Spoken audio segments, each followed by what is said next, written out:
This is WPSL Port St. Lucie, the talk of the Treasure Coast. You are listening to WSTU, Stewart, Jupiter, and Indiantown, Martin County's Heritage Station.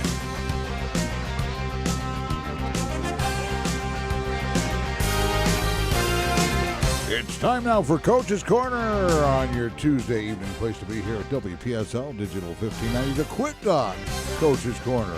Get ready for high school sports information. We've got a couple coaches in the house tonight, along with Coach John Messina. And Dan, how do I pronounce your last name correctly? With an E-I-N or I-E-N? I-N-E, Ninestine. Ah, see, okay. I have to get the credits right. You got to get these credits right. Yeah, I've got to spell them right. Makes you look good on YouTube. You know, Greg left me hanging today. Yeah. You're here. If you weren't here, I'd be in trouble. I don't know how to use those dials. Oh, that's all right. You know, I can sit here and I can do all this while you do your thing. We'll be all set. You know, we're running out of high school sports now. We're getting here at the end of the year. We got to throw a little college sports in here, too. I know our good friend Fred Almade's calling up. He's all excited. It's 100 days. I don't think he knows it yet. It's 100 days to college football. His graduation's going on all over the place, right? They start this week, right, Dan? This week? Right, on Thursday. It's getting earlier and earlier every year, you know. But I'm glad to have my good friend Dan Ninestine here. We go way back, down from Miami, I guess. Right. Way back When here. you were for at about Pace High School. Pace High School, about 30 years. And I'm kind of excited tonight because Pace High School is playing Pompano Beach in the regional finals, and Archbishop McCarthy's playing Ugali. And if they both win, I got two of my former players in the state championship next week. So I'm going to take off out to Fort Myers. You've coached a lot of them, John, former players that have made it big time. Yeah, but you know what the scary thing is now? Now their kids are playing. I'm getting word that their kids are going to be playing, and then I'm starting to feel all. But Dan, you came up here and you started at Port St. Lucie High School in what year? 1990. I had been at Westwood for 4 years, and I went down to Port St. Lucie High School, kicking and screaming because I loved my time at Westwood, but I was low man on the totem pole. So. And Port St. Lucie High was the new school at that time. The only high school. The only high school in this area, right? Yeah, that's in Port St. Lucie. And it was community-based, or was there still a lot of kids being moved There in? was a lot of kids being bussed. Bussed, A lot okay. of kids being bussed from the Sheridan Plaza area in Fort Pierce. And, you know, it was a trying time. They had a long bus ride every morning. And but you know, for the citizens of Port St. Lucie, which really wasn't that large at the time, it was the start of growing big. It was the first big step in becoming a big city. And I think a big step in your position as athletic director, and I know it meant a lot to myself and a lot of other people that came into this area, was the development and the building of the Port St. Lucie football field. If you'd like to tell us a little bit about that. Well, at the time, Westwood and Central were playing at Lawnwood, and when they started Port St. Lucie High School, the first year under Roger Mastrantonio, they only had freshmen, sophomores, and juniors. And we loaded up the buses with the band with Casey Lunsford and headed up to Lawnwood, which is a hike.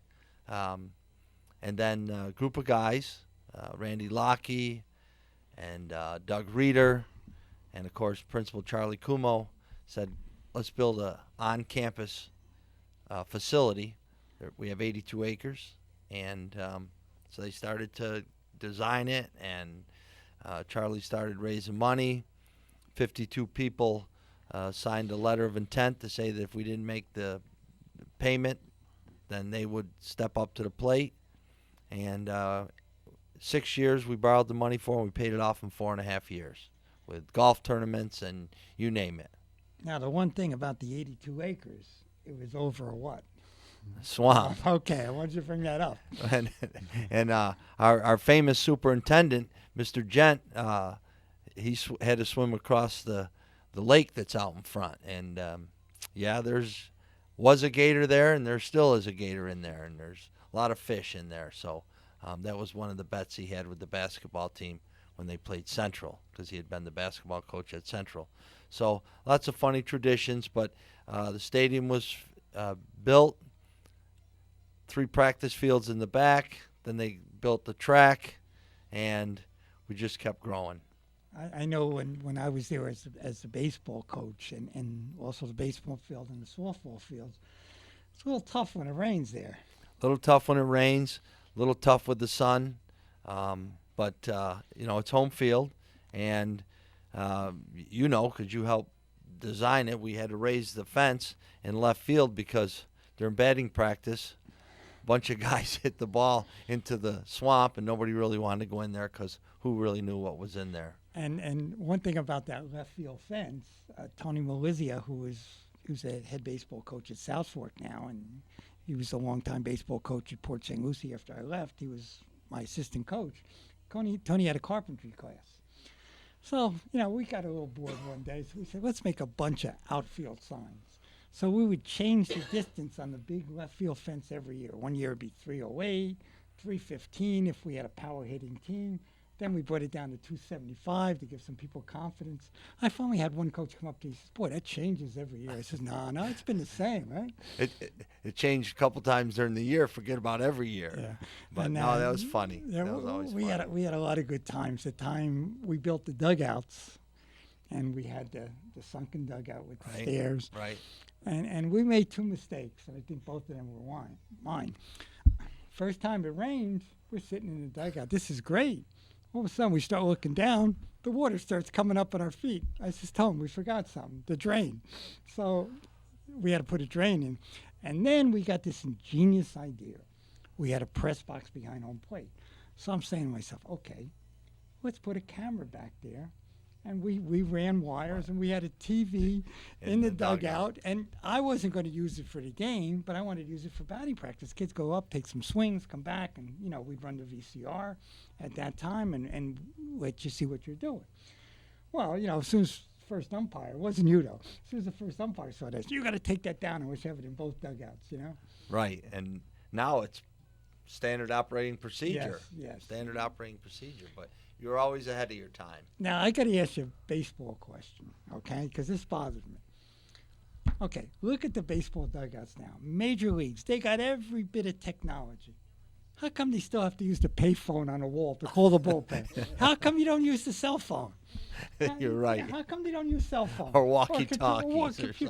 But here's they got to dial. They got to dial the operator first to get through to the bullpen. You're and right. then they get a business thing. Great observation. No, I saw that at the Met Stadium the other day, and I asked Paul. And Paul looks at me like he doesn't know. No. But we have had some great athletes, probably more athletes at Port St. Lucie High School that went to the pros than any other school in this area. Can you go through a few of them, Dan? Well, obviously everybody's talking about Rick Ankiel's book. And, Rick was just a fabulous student, athlete at Port St. Lucie High School. At the same time, the guy that probably doesn't get the recognition is John Koutlangas. Played with the Reds and played with the Arizona Diamondbacks, went to South Carolina, had a nice career there, and then, as you were saying earlier, they kind of flip-flopped positions. That's how much I knew, all right? I had Rick pitching and John roamed center field. So when they get to the majors, John ends up being the pitcher and Rick's out in the outfield. So at least I got half of it right. Obviously the McGee brothers, Yes. Mike and Steven. Right. Steven's still playing. Mike was the National Collegiate Player of the Year, the John Olerud Player of the Year. Mike McPadden had a little bit of time in the minor leagues. Larry Sanders, great career. Took some time off to get his head together, and then he came back at the end of the year. How good was Larry in high school? Now, he was 6'11" in high school, right? Well, when the best story about Larry is the first game he ever played, he was a sophomore. He never played anything but chess and checkers and games like that. Really? He was an intellectual. And he got in the game, and Kareem Rodriguez was the JV coach, and he caught the ball, and he put the ball right away in the basket. The problem is it was the wrong basket. So that was the start of his career. And he was about 6'2" as a sophomore. But during the rest of the year, every time I saw him, I said, Larry, you've grown since I saw you. He says, Coach Ninestine, I just saw you 5 minutes ago. I said, I know you've grown. So he got to be about 6'7", 6'8", by his senior year, and then he was recruited by a lot of people, but Anthony Grant, who had left the University of Florida after winning a national championship, went up there to VCU, right? VCU, Yeah. and Larry had a great career up there. He was an artist. He liked to draw. He was an intellectual, and basketball was just something that he worked at and kind of came easy to him. And, I don't think he ever wanted to be the star, and I think that's what happened in Milwaukee. There was too much pressure on him. But he's back. I got to think, with his wingspan, I got to think that he's going to be back playing defense for somebody. He had a bunch of tryouts before he went with Cleveland, and we'll see what happens. Yeah, we wish him the best. Now football, we have a young man that's still playing, and he's really doing well. Albert Wilson, number 12 for the Kansas City Chiefs. He's a running back. He's a slot back. He's a wide receiver. He one time Andy Reid asked him if he could be the long snapper because the long snapper got hurt. But he's a great kid with an unbelievable story about how he grew up and how much he loves the teachers at Port St. Lucie High School that took care of him. Comes back to visit all the time. He's got something coming up at the end of June at Port St. Lucie High School where he's going to be bringing in a lot of Kansas City Chiefs and some other players with him to do a field clinic, some testing of how far you can throw the ball, how fast you can run, things like that. He's just a great, great kid. And I don't think we appreciate Khalil Mack at Westwood. They play against each other twice a year, and Khalil has to cover or even tackle Albert. But Albert's a great story. Went to Georgia State. Nobody ever heard of Georgia State. He was their first high school guy. Bill Curry was the coach. And funny story, we were having a pep rally the day before the signing, and Bill Curry just stopped by because he's on his way to Fort Lauderdale to say hello to Albert, just check on him, see how he's doing. And I said, Coach Curry, you're a Hall of Fame coacher. You've been at Alabama. You've been at Kentucky. Could I introduce you in front of the student body? He said, let me call my compliance guy. So he called his compliance guy, and he said, no, you can't do that because tomorrow's a signing day. So I said, okay. Well, we had already assembled the kids in the gym. And so I said, I always emceed the pep rallies. I said, well, I'd like to introduce you to Hall of Fame football coach Bill Curry. He recruited Albert. He's at Alabama. He's at Kentucky. And he went out the door, and I said, now we can begin the pep rally. So I didn't break any NCAA rules. I waited till he left. We didn't have the pep rally.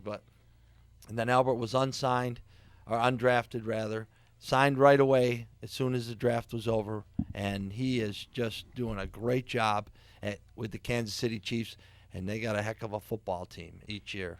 Yeah, maybe we can. I'll talk to Greg, and maybe we can get down there and broadcast what he's doing at Port St. Lucie High School with that. Another thing that maybe we could start or should be started. It's too bad they didn't have a high school Hall of Fame. I know you have it at Port St. Lucie High, but just think if St. Lucie County had a high school Hall of Fame, the amount of players that we could put in there. Oh, the Craig Swopes from years ago, and the Terrence McGriffs and the Charles Johnsons and Tommy Schwartz, who people forget about, that went to Central, the Dixon brothers, who Mississippi State, and there's for a little community, St. Lucie County and the Treasure Coast. Brian Stork up at Vero, we have a lot of kids that have made it Division I. Some sort of a professional career, whether it was in Europe with Darryl Wright or whether it was in the CFL or wherever it was, the Arena Football League. We've had a lot from the Treasure Coast. That would be interesting. Like I said, I'll mention it to Greg, and maybe we can find somebody out there who would want to put this together. We have many, many good stories over at Port St. Lucie High when we worked together. I was there 6 years in the 90s, and was, working with you and working with Mr. Kumo were probably one of the best times I ever had in high school. And I know we had the famous game when we played St. Thomas. and I think that was Rick Anchio's junior year, and we were good. We were like 27-4. I think we were better than good, but St. Thomas was 30-1, and their one loss was like a fluke, and they were number one in the nation. And it was our turn to play them in the second round of the regionals, and we were the host team. And my good buddy George Smith, was down. He was the football coach and the legendary football coach. Great person. He's the AD at St. Thomas. And he says, John, you're going to set us up for batting practice and everything. So I'm thinking about it. So we decided, I remember I came to you, Port St. Lucie is a very small field. And one of our assistant coaches went down and watched St. Thomas play. And they're big. I mean, all those kids are 6'3", 6'4", 6'5".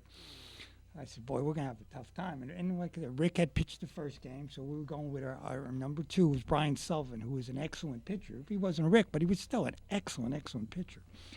But those guys could hit, pop-ups in their sleep. So I remember going to you and Mr. Kumo and saying, can we move it to the Met Stadium? And you guys, no hesitation, we moved it to the Mets. We set it up for an afternoon game on purpose, so it would be a little hot for them. But then we got this little notion in our head, let's let them take batting practice on our field. So I'll never forget that story. They came up and they hit probably 100 balls over the fence. We had baseballs for the next year, right? Right. And then we go out to the field, and our good buddy Rick McGuire is announcing the game. So I was trying, our kids take one look at the St. Thomas kids. And I said, wait a minute, fellas, we're playing baseball. It's not going to be a fight. If it's a fight, you're on your own, because I ain't getting involved in this one. But I asked Rick to do something. I says, I want you to find the longest national anthem. And he found Whitney Houston, the long version. I mean a long version. So we had our team introduced first. And as we were done, I says, watch, they're going to get all nervous over there. Watch, they'll start sweating. So I told him, I said, the anthem's going to be long. Just be calm. So Rick started introducing St. Thomas kids, and he took his time in between. It must have been a 15-minute introduction. And they're fidgeting and this and that. So then you get up in the first inning. First kid hits one about 375. It's way out at Port St. Lucie. Met Stadium, it's an out. Next guy hits about 380. It's way out at Port St. Lucie. Met Stadium was out. We struck out the next guy, and we never looked back, John, the other part of that is that, number one, they were the number 1 team in the nation. And they all came up with their Wheaties box with their picture on it. And they left with a lot of Wheaties boxes on the ground at the Met Stadium. Second thing is that I made arrangements with the Mets, and they were absolutely fabulous at the time, as they are now. I talked to the manager of the beverages. I said, listen, you got to realize this is a high school athletic event. You can't serve any alcohol.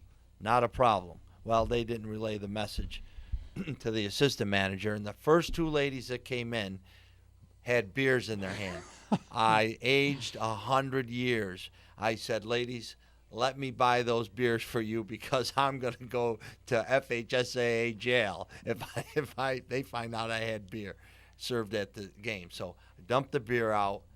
They understood. They were surprised, but they were going up the ramp. If you've been to the Met Stadium, oh wow, a high school baseball game and we can drink beer. Oh no, you can't.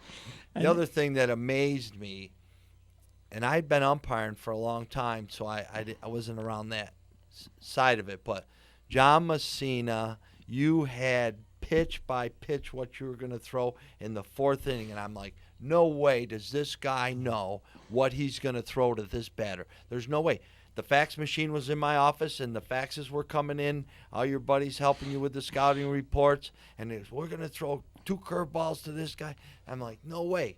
And you know what? Right on target, the whole thing. Brian Sullivan did an unbelievable job. And, the ball hit to the outfield. And Rick made the great throw. He threw it one bounce. Off the left field fence and he threw the guy out. We always knew he could play the outfield. I don't know if anybody else did, but we knew that. But that was so much fun. I don't know if it was all my friends helping me, or everybody wanted us to beat St. Thomas. I think it was a And little bit it's kind of ironic. Their best player at that time was Troy Cameron, who ended up going to the majors, playing for Cincinnati. He's their coach now. It's amazing. And so Just they're amazing. playing tonight. But, it was just so many good memories back then. And one of the things I found out this year, and I went back, and this first time I was, coaching in 14 years, I went back and helped out at Martin County this year, with Brett Hawkins and Mike Lingren, the longtime baseball coach and AD, came with me. And the one thing that we found out is coaching's different nowadays. I said, the first day of practice, and I'm instructing the kids, and we're going over a drill, and a kid said 2 words to me that I was shocked. Nobody had ever said that to me in 40 years of coaching. The kid looked at me, and I'm explaining the drill, and it was like a curse to me. And I'm explaining the drill, and he said to me, "Coach, I know." I said, "Well, you don't." And I was pretty offended by it, and I said, "Mike, I'm going to count how many times kids are saying I know to me." I got up to 23. So that night, Mike and I had a long talk. And part of coaching is being a teacher. And you got to adjust. Yep. Times have changed. We talked on the car on the way up. Bill Belichick has changed. I guarantee Nick Saban has changed. All the great coaches, you change and adapt. So I said, "Mike, I just can't do with this, I know." And then we thought of something. So the next day, we're doing another drill. Different kid says, "Coach, I know this." I said, "Okay, stop. Now explain it to me. If you know it, I want you to explain it to me and I'll listen." And then when he couldn't, I says, "Well, do you know this?" So this is how you got to adjust. And this wants to get into my next topic. And I'm very big on this. And I was very vocal my last few years working with the FHSAA. And I didn't get any luck with that. And I was trying to get in pretty vocal with Mr. Lannon before he left as superintendent, but he was at least listening. We have to have classes for coaches to improve every year. Coaching is such a big part of these young men and women's life, but our coaches, how do we get better? Watching TV? No. Watching a 20-minute video on the FHSAA that talks about concussions and talks about, heat dehydration? No. You need classes. John, I always remember that one of your first practices, you guys used to practice how to celebrate after a win. Yeah. You don't just throw your helmet. No, you take those shoes off. Yeah, or your glove, or if you're on defense or whatever, and throw them anywhere. But you used to practice that. Kind of like, Valvano and guys like that. They used to cut the nets down the first practice. Yeah. This is the goal. But you're right.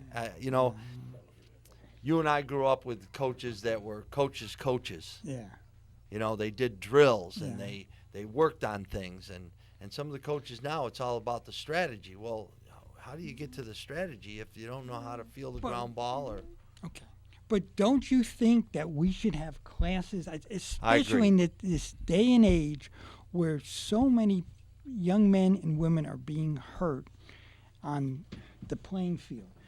And it's not like I'm going to go to one class. You need a whole day to improve strategy, to deal with parents, to work on safety issues. We really, really need a whole day on that. And that's something that I hopefully down the road, not just the FHSAA, but I hope each county would improve it. Because I know I was a better coach this year than I ever was. Even, the years that I won the championship. Because I learned from Brett, and I learned from Todd Belosh, who I worked with, and I learned with Mike Lingren. I became a better coach by just being with these kids. But how do we get better every year? And it didn't hurt that you had Scott Proctor there too. What a great guy. We were very lucky. We had Scott. Not only we have Scott Proctor, we had Rob Murphy down there. And we did. I thought we did after a 1-7 start, which I was ready to pull whatever hair I had left. We ended up winning 13 of our last 15, and we lost a real close game in the playoffs. But I was very proud of the kids. But we have to have some classes to improve. And on that note, we're going to be taking a phone call from our good buddy Fred Almeida. Fred, how are we doing today? Gentlemen, how are you doing this evening? I heard a little bit of your conversation on the coaches, and I agree because I know on high school that's where we focused was where we're at. But if you look at college, whether it's college basketball or even college football, why are people in their 60s and 70s really successful? Because they came up the slow process. They were taught the right way. And I know it's a different time frame now. And now you don't get as many losses in your career. But they had their, they learned from mistakes, and now they're better coaches as older. So I'm like you, John. The older you get, I think the better you are, even though, people don't perceive it that way. The best compliment I ever got from my fellow coaches is they used to say, Messina, you're a thief. And you know what I meant by a thief? I would watch their practice and see a drill or something to do in a game. And after the game, I would run up to them and say, explain this to me. And sometimes after you beat them, they didn't want to explain it to you, but they did. And I think these young guys and young ladies, they want to be a head coach when they're 23, 24 years old. And we all came up as assistant coaches, Yes. Ninth grade coach, and then you were the JV coach because you worked really, really hard. And then when you were the JV coach, someday hopefully you got a chance to be the head coach. And, And now, if I was ever an AD again, and I'm not coming out of retirement, believe me, but if I was ever AD again, that was something that I would stress that so much. I want my coaches to go to classes. Years ago they used to let us go to the clinics. Remember? Right. But that's just an individual sport. You need coaching in general. And the second thing, and Fred, you can jump in on this, is the safety issue. Okay, you're watching a 20-minute video, and now you're an expert on concussions. Right. Right? Yeah, I think the younger guys don't take the mentoring that's offered to them because, Danny, you're right. You're 23. You want to be head coach at 25. Yet, when we were coming up, we're all about the same age. We looked up to the older guys that were coaching, tried to learn from them. Again, like you said, John, you learn the whole package. Yeah. Not only wins, how to take losses, practices, injuries, parents, player injuries, how to balance your practice schedule. But that was all taught to you by a mentor. Nowadays, tell me how many mentor-mentees you have in the coaching profession on high school. But it's like a revolving door. Right, but do you want to learn? I wanted to learn. The two men that I learned the most from coached at Miami Columbus High School. One was named Jim Hendry. The other one was named Paul Maneri. Jim ended up being general manager of the Chicago Cubs, executive vice president for the Yankees. Paul went to the Air Force Academy, Notre Dame, and now is a Hall of Fame coach at LSU. And I'm sitting here talking to you two guys. So where's the justice in this life, But I mean, I would bug them. We'd end up beating them, by 6-7 runs, and I'm calling them up. I says, look, I don't want to rub it in, but how did you do this first and third play, Right. But it's just how dealing with. Here's the thing, Fred. Everybody talks about you got to be a good loser. You got to be a good winner too, don't you think so? Right, correct. Danny, you travel probably more than myself and John, with the umpiring in the different counties. Does it vary from county to county on coaching philosophies or revolving door? I just watch. I watch coaches. They're coaches who you can tell that they've had a mentor. There's coaches maybe that played for somebody that was a really good, experienced coach. But I think most of them are trying to get to be the varsity coach as soon as they can, as fast as they can. And you see, they don't know the game. They don't know the rules. Because I think you're right in that point. I mean, we all played the sport, but you can be a good player and not a good coach, vice versa. You could be an awful player and a good coach because you got to know the game. You got to know situations. You got to have a demeanor, I think, with your team so they understand that, losses, how to handle, like you said, John, how to handle wins. Yeah. Because ultimately it's an up and down game no matter what sport you coach. You got your highs and lows. You got to be even keel.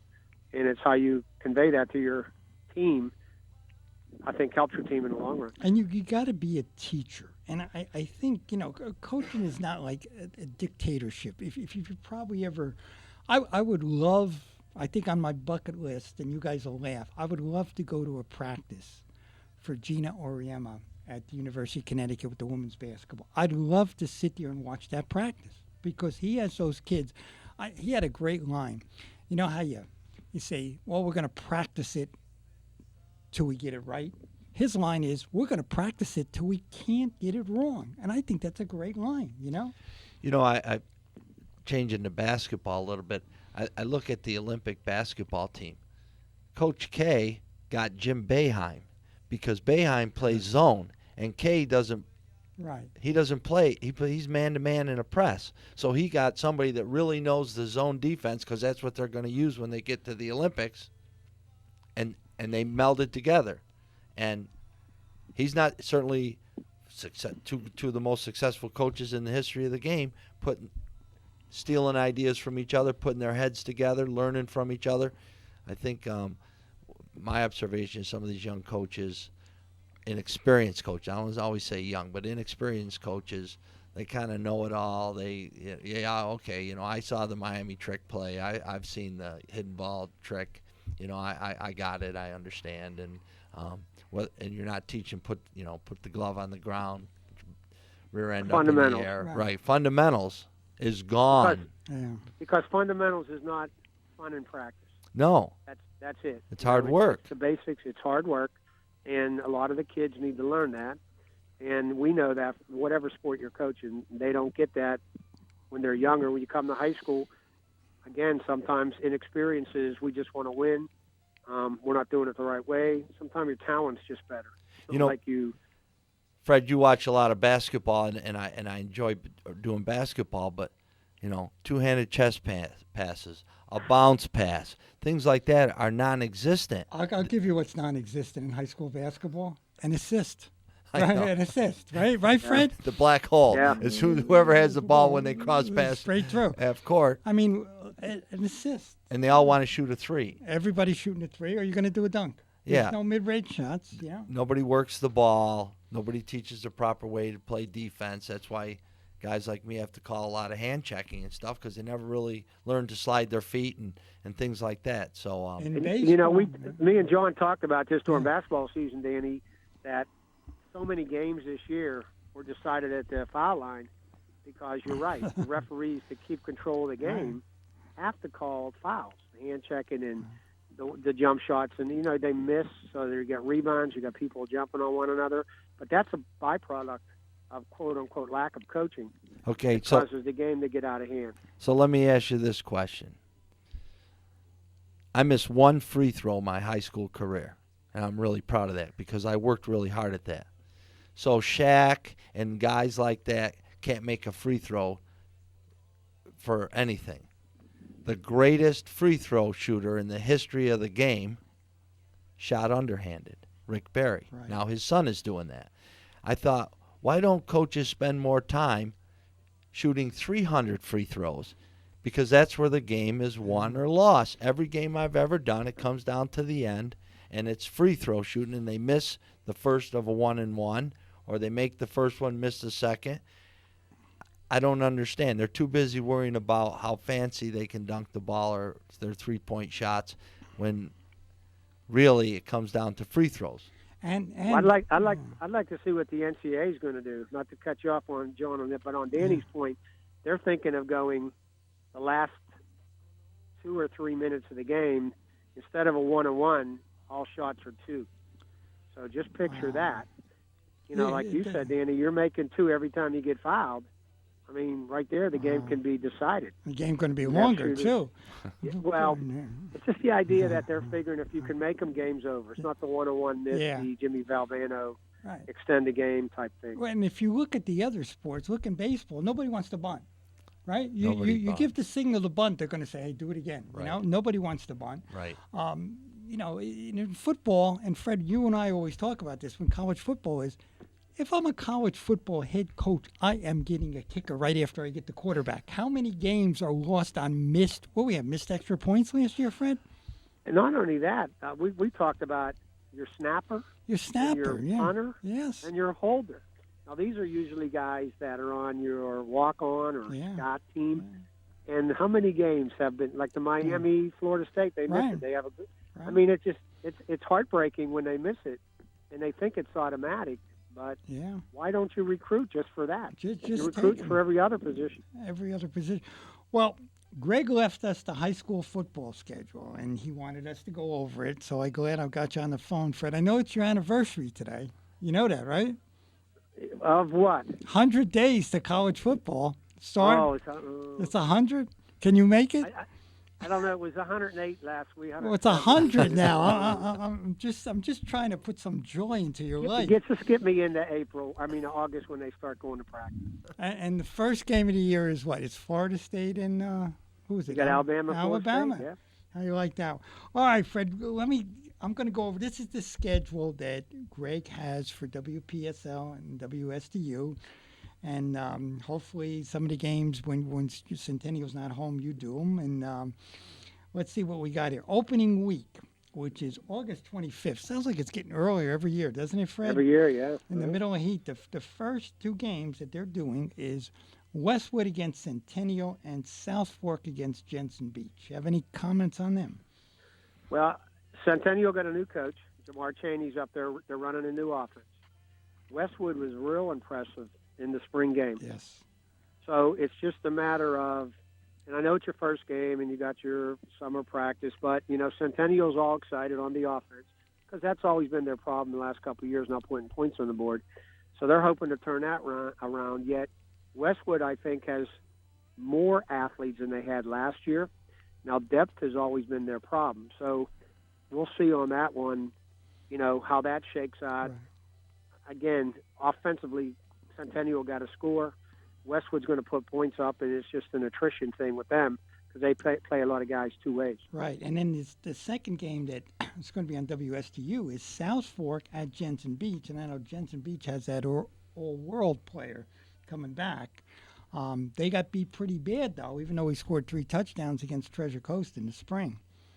Well, we all know Treasure Coast is going to have a nice team next year. Yes. So, to me, that's – and in the spring, again, you're putting in some new systems, et cetera. So take that with a grain of salt, the score. But when you have an athlete like Sherwood down there at Jensen Beach, offense, defense, special teams, wherever you have them, it's going to be exciting.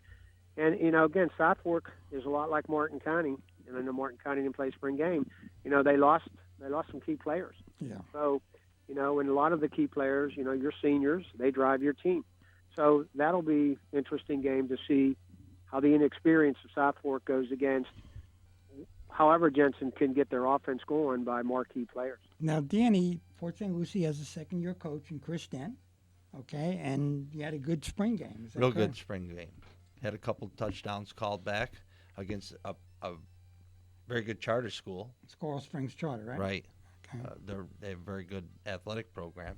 So they were real happy about it, and he's got more kids than they've had out in quite a while, and so we're looking up. And you have John Carroll in your district now, which makes it 4. John Carroll, Westwood, Suncoast. Okay, and then, Fred, we're really trying to work that show where we can bring all the head coaches, bring you on, bring Danny on, and try to figure out the FHSA's point system to get into the playoffs. That could be like a 6-hour show. Okay, nobody understands that yet. But we all said it could come down to your rivalry games at the end. That's what's going to be interesting, Danny. When you have a rival game and the point system, we tried to figure it out one day. It is kind of confusing. Could ultimately hurt you, and you're beating your rival team. So and here's the hard part, Fred. You got to win, which is hard enough. Okay, now of course, the FHSAA is going to say, well, win your district, you don't have to worry about it. Well, people that are in a 6 and a 7-team district, it's awful tough. That's awful tough. So now you're playing to get in, and 2 or 3 teams, maybe more, could get in from your district. But you're coming down the last week. You got to root for a team that you beat to win. But if that team wins also, are they going to knock you out? That's how confusing it's going to be. And nobody's really going to know the points. I'm not smart enough to figure this out myself. I looked at it the other day. It is confusing. It is very, very confusing, Well, I want to know the teams, and we talked about, Lenny playing Rutgers first game of the season, for points. Is that up in New Jersey? No, I think they're playing in Vero. They'll They're playing sell out Vero. They won't sell out. He's giving Rutgers. Danny's looking at me like we're nuts. We got this running joke because we figure even though my school from the College of New Jersey, right outside my hometown, my father up until a few years ago used to go to all the games. They're having a tough time in the Big Ten, right, Fred? Meaning when they were chopping wood under Schiano. Now, I'm going to interrupt you because one of my childhood friends is the offensive coordinator, Nick Quattaro, who played at Iowa. Really? And so I have a Rutgers shirt that I will be sporting quite often. The big R. So when they play Vero up at Vero, you're going to go. you can be on the sideline. Nick may get me a pass, yeah. Oh, there you go. There you go. So you think, I know we're switching gears real quick like we always do. You think they shouldn't have went to the Big Ten, right? They were already in the Big Ten when Nick and his guys took the job. So he had been at North Texas, and then before that at Kansas. So I really wasn't following Rutgers. I don't know. Were they in the Big East, Fred, or not? They were in the Big East, right? Sure. The Big Ten wanted the New York market. They wanted the Northeast/New York market. Rutgers made a lot of sense. It's the same like Maryland. It's the same scenario. They want that D.C. New York market. It's with these Power 5 conferences now, it's money, it's TV, it's location, and it's recruiting. And sometimes, I still can't figure out how West Virginia in the, we talked about that, how they're playing Oklahoma State, that whole thing, and nobody even knows where West Virginia is. Right. Well, that doesn't make any sense. You know what sounds weird to me, and I was up there visiting my parents and reading the Newark Star-Ledger, which is a big paper up there. Michigan coming to New Brunswick to play Rutgers. Well, they weren't playing New Brunswick. They ended up playing in Giant Stadium. But it just sounds weird. Michigan, Ohio State coming there. And it's not just football. I think they're getting their comeuppance in basketball, both men and women. And it's tough. It's definitely a step up. For Rutgers, it's good because of the TV money, Somebody, a school with a long history. They played one of the first games. Yes. Rutgers was involved in when football first started in the United States and America, and long tradition. Didn't they have an undefeated basketball team way back? Way back when Young coached them, back when Dick Vitale, I think, was his assistant in the 70s. Wow. Yeah, they went to the NCAA Final Four. They were undefeated, and they got clobbered. That's when they played a consolation game. I think they lost that. Imagine playing a consolation game now. What do you think that crowd would be? Remember when they used to do the pros, had the runner-up bowl, That's before the Super right. Bowl, when they had the runner-up bowl. Boy, you remember that, huh? That's in the 60s. Can you imagine now? Somebody getting hurt, concussions. I'll give you a better one. Forget about the runner-up bowl. Think of when the Super Bowl champs, or it wasn't a Super Bowl back then, the NFL champs played the College All-Stars. Could you imagine doing that now? Fred, did you get a chance to listen to Doug Flutie last night? I didn't, but I heard bits and pieces of it on when they were replaying it. From what he's a class act. He absolutely is. Very nice gentleman. And Jamie Szymanski, the baseball coach here, had his son there. Mm-hmm. And Jamie's a big Miami Hurricane fan like me, and he has a seat from the Orange Bowl. And when it was all done, his son went up and asked Doug Flutie to sign the seat, from the famous play. Right. Doug Flutie signed the seat, or signed it, his name, put the date, took a picture with the son. Coach Sims said he couldn't have been more gracious, was so nice, took time, autograph. He said he was just a major class act. He said it was great. They have had the year before they had Jason Taylor, who was excellent too. So they've been very, very lucky on who they brought up and just keeping the kids' attention on that. One of the biggest takeaways I had was he said, I got better and I practiced harder and I wanted to be the best because I was afraid. I was afraid I wouldn't make the team. I was afraid somebody was going to be the starting quarterback and I'd be a backup. I was afraid if I didn't work harder, I'd get traded. I was afraid. A week ago, I heard Derek Jeter say basically the same thing. Same thing, yeah. Two of the greatest athletes in their sport, not because of positive reinforcement, and the teachers at school were giving me a hard time about that today. But it was because they were afraid of failure that they got better. And the other thing, he told a story. He said, I don't remember the name of the coach. It was up in Melbourne because that's where he's from. He said, just remember something, Flutie. You're the hardest worker in this camp. But in the West Coast, out there in California, there's a guy who's got 3 hours on you, who's practicing harder than you for the last 3 hours. And he said sometimes you get up in the middle of the night and run, just because he knew that there might be somebody out there in San Diego or something who was who might have been practicing. But no, they did a fabulous job. The kids impeccably dressed. I mean, I was very, very impressed with the way the kids dressed and acted, and kudos to TC Palm and the Treasure Coast Sports Commission, and it can only get bigger and better, and hopefully the school board channel will have something on. I know they taped it last night. And, we used to have that down in Miami. And we used to have it at the Knight Center. And, boy, that was big. And they used to bring in big-time people. I know, Jason Taylor and Doug Flutie were big. But, when you have Bobby Bowden at his heyday, and I think we had President George Bush, when he was the vice president, came one year. And the best one we had was George Steinbrenner. And I always tell this story. We had one of the girls from Pace was nominated for the Girls Soccer Player of the Year. His name Lynn Marinello, great player. She ended up going to North Carolina and playing for them. So Steinbrenner was sitting in 2 rows in front of me, and I was up because I had to give a speech also. And I noticed he was talking to the guy next to him, and, they would bring up 3 people. George would point, and what is he doing? I don't think he knows any of these people. Then I realized he's picking the winners. Okay, do you know he picked the winners 10 in a row? So finally, I had to say something. I said, Mr. Steinbrenner, how are you doing this? He says, young man, I'm watching the way they walk up and present themselves. You're right. And athletes have a walk. You have a walk on that. Yep. And one of the things you just said, Dan, and I know Fred, you can jump in on this too, is that the great players are afraid to lose. Okay. But a lot of times nowadays, if things ain't working out, especially with this high school rule that I hate going in, in a month, you don't like what you're doing at the school, you just go to another one. You don't like this team, you go to another team, right? And that's just like quitting.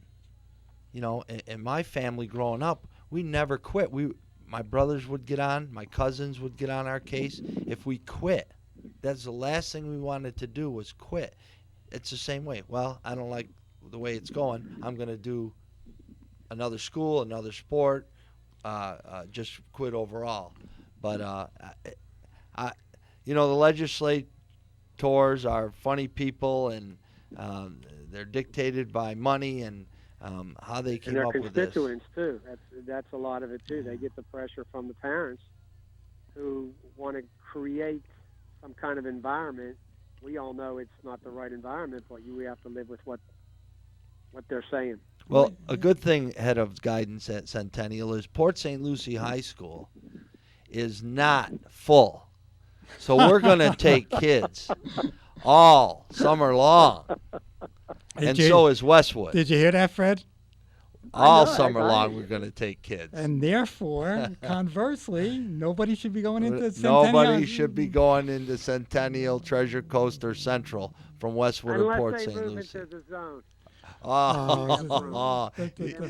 That's a 3-hour program someday. The famous move. But, Fred, they see it on TV. Look how many kids in college transfer from one school to the next. Look at this 5th year. Oh, I was just going to bring that up. The graduate rule. That's a joke. That's a joke. I mean, players are leaving all the time because they want to play in their last year. And like Danny said, they're with these kids in college 4 years, right. And then all of a sudden, maybe they redshirted a year, they're in the 5th year.